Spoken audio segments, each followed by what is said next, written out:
Makinis, manipis, minsan, madungis, pero masarap. Mwah! I-kiss.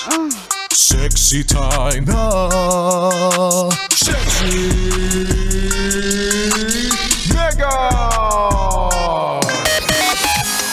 Nginit! Yung alam mo yung ang init!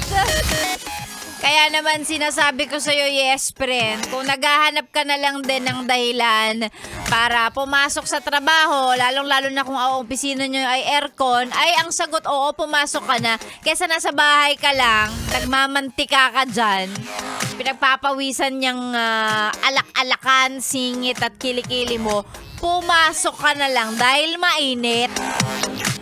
Yan, di ba? Ito talaga yung mga pagkakataon at mga panahon na pagpapapiliin ka, jowa o boy, jowa o boyfriend, jowa o aircon. Pwede po bang yung jowa na magbibigay na lang ng aircon? Yan, yung mga ganun, di ba? Kung saan tayo makakaginhawa, mapabawasan yung init na nararamdaman, dun tayo.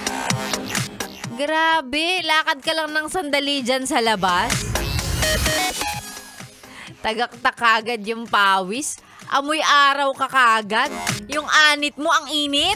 Ang sakit. Ayan, sa mga nasa arawan, ang trabaho ay hindi maiwasan, hindi mapigilan na dapat mabilad ka sa araw. Ay, nako. Pwede bang mag-night shift na lang muna tayo?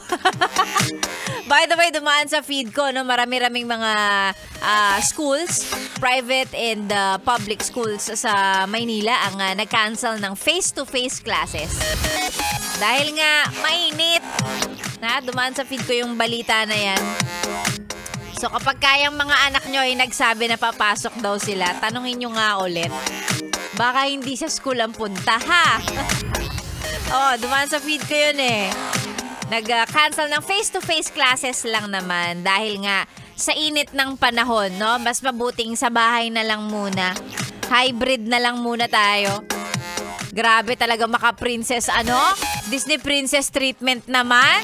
Hindi pwedeng maarawan, hindi pwedeng mainitan, Samantalang kami dati. Wow!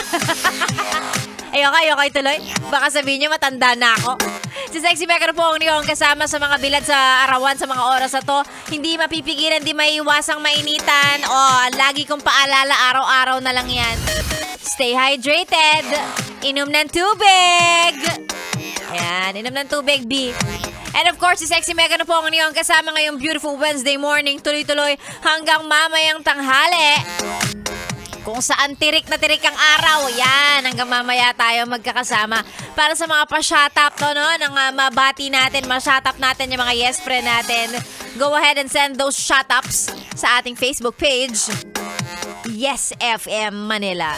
Huwag kalimutan ng selfie, kasama ang radyo. Gusto ni Sexy Mega ng pruweba na naka 101.1 Yes FM kayo. Ayan, isend ang mga selfie, ha? Ang mga pa-shut-up na yan, ang matahimik na mga pa-shut-up, maya-maya babasahin ko. Sexy Mega na po ang niyong kasama. This is 101.1 Yes FM. Good morning!